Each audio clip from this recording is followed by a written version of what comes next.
Bonjour, je suis le docteur Pauline Péquet. Le sujet dont je vais vous parler aujourd'hui est celui du syndrome occlusif sous-psychotrope et notamment antipsychotique. Nous avons choisi d'évoquer ce sujet avec vous suite à plusieurs cas notifiés à notre centre depuis quelques années et notamment un cas que nous avons choisi de traiter en cas marquant. Donc celui-ci va être mon point introductif. Il s'agissait d'un homme de 50 ans, à l'antécédent de schizophrénie, traité au long cours depuis plusieurs années par kétiapine, risperidone, zuclopentixol, triexiphénidil, oxazépam, zopiclone et propranolol. Il n'avait pas d'autres antécédents. Il est hospitalisé en urgence pour des diarrhées profuses colériformes, avec douleurs abdominales diffuses et associées à des vomissements depuis le matin et compliquées d'hypotension. À son admission, le bilan biologique révélait une CRP à 20 mg par litre, une hyperlactatémie à 6 mmol par litre, pas de troubles ioniques ou d'autres anomalies de la prise de sang standard. Son évolution se faisait rapidement vers un choc septique, en rapport avec une péritonite sur une colite ischémique, dont le traitement a été des mesures réanimatoires immédiates, ainsi qu'une chirurgie en urgence avec colectomie totale et ilostomie terminale. L'histologie de la pièce opératoire révélait des lésions de colite ischémique aiguë nécrosante avec un aspect de colectasie droite et d'iléite ischémique également. Et donc ce problème et en rapport avec les médications de ce patient ayant notamment des propriétés anticholinergiques. Le RCP de 4 des médicaments de ce patient comporte la constipation en effet indésirable. Donc pour la kétiapine et la risperidone, c'est un effet indésirable de survenue fréquente, et pour le zuclopentixol et triexiphénidil en fréquence indéterminée. D'autre part, il mentionne également la possibilité de survenue d'une occlusion intestinale ou ilérus paralytique de fréquence rare en ce qui concerne la kétiapine, la risperidone et indéterminé pour le triexiphénidil. Alors ces effets indésirables sont pourvoyeurs d'une mortalité conséquente en rapport avec les complications à type de troisième secteur, de translocation bactérienne, de syndrome du compartiment abdominal, d'ischémie voire nécrose de la paroi du tube digestif, de pneumopathie d'inhalation, parfois massive, et de chocs souvent mixtes.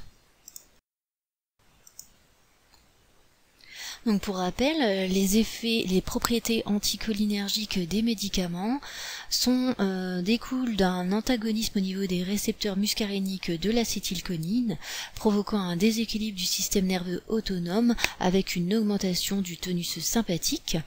La constipation va résulter d'une diminution de la motilité intestinale et de la sécheresse muqueuse au niveau digestif. Et ceci va également avoir un effet sur les muscles lisses, notamment des vaisseaux, et une tachycardie au niveau des effets indésirables cardiaques. Ces propriétés anticholinergiques des médicaments peuvent découler de l'action pharmacologique principale, comme c'est le cas pour les médicaments antiparkinsoniens anticholinergiques, ou il peut aussi résulter de l'action secondaire collatérale, comme c'est le cas ici pour les antipsychotiques. Les propriétés anticholinergiques, donc des 4 médicaments que nous avons évoqués, sont mentionnées à des sections différentes du RCP que je vous ai repris ici. Pour ce qui est de la kétiapine, elles sont mentionnées en précaution d'emploi, pour le zuclopentixol et triexiphénidil en interaction, et elles n'apparaissent pas au RCP du risperidone. Il est à noter qu'en 2007, l'enquête nationale de pharmacovigilance concernant l'effet de type entérocolite nécrosante potentiellement fatale sous traitement antipsychotique avait amené à l'ajout au RCP de cette entité concernant certains antipsychotiques, par exemple ceux de la classe des phénothiazines à chaîne aliphatique, de la clozapine et du thiapride. Il n'existe pas de moyen de mesure objective de l'état ou d'un niveau anticholinergique, hormis une technique biologique qui utilise des radiorécepteurs et qui n'est pas disponible en routine. Pour estimer ou tenter d'estimer le taux d'exposition iatrogène d'une imprégnation anticholinergique, des échelles nombreuses ont été développées à l'aide d'avis d'experts et de revues de littérature afin d'attribuer un potentiel anticholinergique aux médicaments. Donc celle-ci donne un score ou pondération allant de 1, c'est-à-dire effet anticholinergique possible, à 3 ou 4, correspondant à un potentiel anticholinergique fort. Cependant, ces échelles présentent des limites, telles que la disparité du nombre de molécules présentes en lien avec le cadre géographique et temporel dans lequel elles ont été constituées. Il s'agit souvent de l'addition linéaire des poids sans prise en compte de la posologie de chaque molécule pour constituer la charge totale. Il y a également une variabilité des pondérations attribuées à de nombreuses molécules des mêmes classes pharmacologiques entre les échelles, et elles ne font pas forcément l'objet de validation clinique systématique ou bien limitée. Donc en s'intéressant aux effets anticholinergiques périphériques notifiés sur la base nationale de pharmacovigilance, tels que le glaucome, la tachycardie, la constipation ou l'occlusion et la rétention urinaire, associés aux médicaments de haut score anticholinergique, score de 3, issus de 4 échelles anticholinergiques. Donc ces 4 échelles ayant été choisies parce que pour les 3 premières, elles sont les plus utilisées dans la littérature, et pour la dernière, parce qu'elle a été spécifiquement développée pour la population psychiatrique. En comptabilisant les couples effets indésirables molécules et selon les classes pharmacologiques, parce que ces traitements ayant un score de fort potentiel anticholinergique dans les échelles appartiennent aux médicaments urologiques de traitement de l'incontinence urinaire. Il s'agit également de certains médicaments du système nerveux et de certains médicaments du système respiratoire. Donc il est retrouvé que la classe avec le plus d'effets indésirables anticholinergiques rapportés est celle des médicaments du système nerveux, donc certains antipsychotiques, antidépresseurs et antiparkinsoniens. Et donc, selon le type de classe médicamenteuse, on observe que en proportion, les effets les plus rapportés sont différents. Par exemple, les affections gastro-intestinales sont au premier plan avec les antipsychotiques, antidépresseurs et antiparkinsoniens, tandis que la rétention d'urine est en premier avec les médicaments de l'incontinence urinaire. On retrouve également une population plus jeune en moyenne, c'est-à-dire 51,2 ans qu'attendu.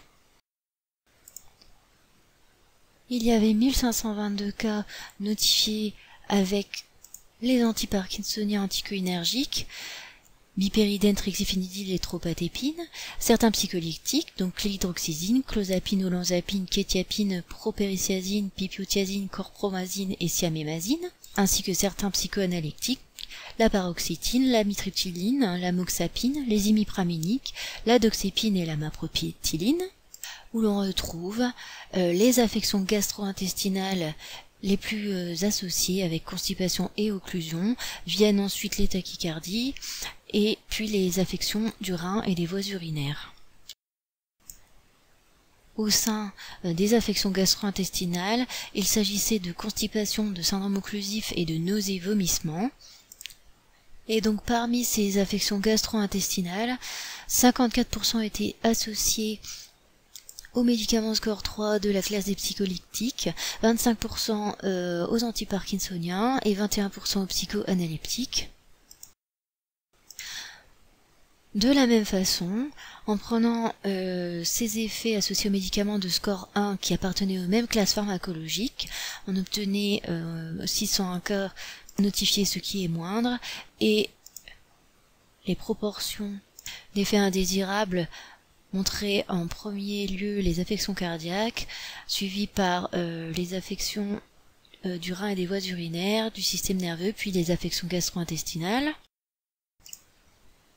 En ce qui concerne les syndromes occlusifs sous-psychotropes avec les molécules de score 3. Il y avait 256 cas notifiés de syndrome occlusif ou d'Elius parmi les 1522 cas, correspondant à 146 hommes, 109 femmes et un où le sexe était inconnu, de moyenne d'âge 55 ans, s'étendant de 11 à 101 ans. Ceux-ci sont graves en majorité avec un fort taux d'hospitalisation et comportaient également 53 décès.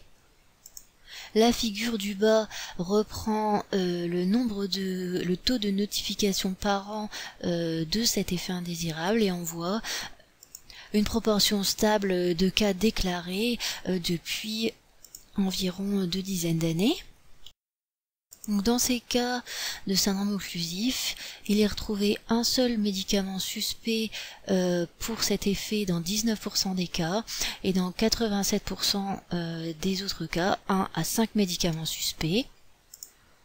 En prenant cet effet et en comptabilisant le nombre de cas où cette substance est suspecte pour l'effet, le médicament qui arrive en tête est la tropatépine, suivi par la loxapine, la clozapine et la siamémazine. Les antiparkinsoniens anticholinergiques sont également représentés et on observe également en traitement co-suspect des molécules de score 1 telles que l'allopéridol ou la risperidone.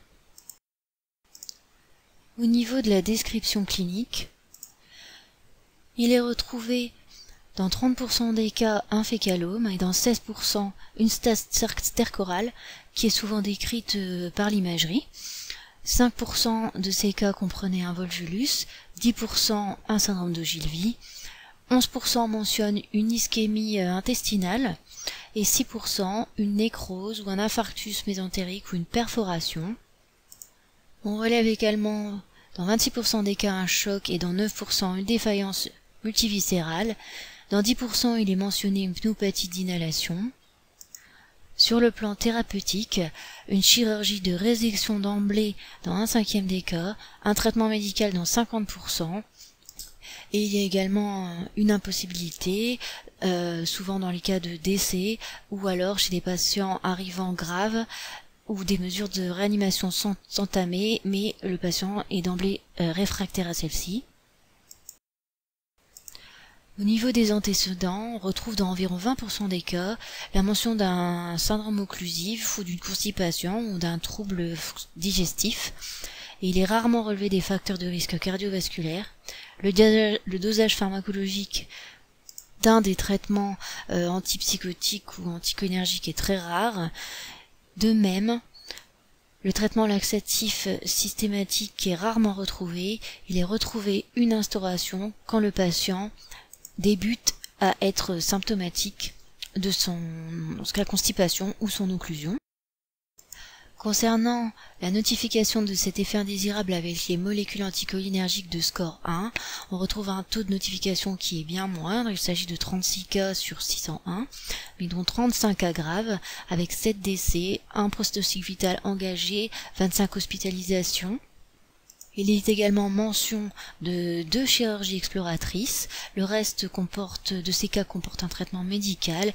Il est relevé une ischémie chez un patient avec plusieurs facteurs de risque cardiovasculaire. Au niveau des substances imputées suspectes pour l'effet, on retrouve en tête donc les antipsychotiques avec la risperidone, la loxapine, l'allopéridol, la limémazine et la lévomépromazine.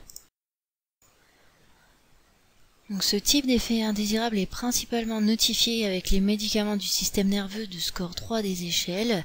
On voit qu'il est également possible avec les molécules de score 1 en moindre proportion et en gravité moindre.